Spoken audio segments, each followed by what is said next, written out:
Setakat ni yang kami tahu untuk perkara awam dan perkara tentera, tidak ada usaha untuk jumpa berbincang lah. Tetapi apa yang kita tahu, 38 bekas hakim dan banu, mereka telah file tuntutan yang sama, iaitu pelarasan dan magnetus selepas Aminah Ahmadnya kes menang Januari 2022.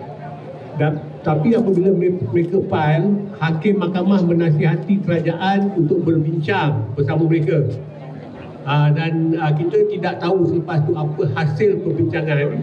Tetapi yang kita tahu, kerajaan telah melaksaikan tuntutan mereka keseluruhan.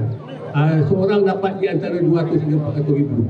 Yang ini daripada mulut bekas hakim sendiri dan juga dilaporkan dalam The Age. AG telah mengaku bahawa bekas hakim telah dibayar.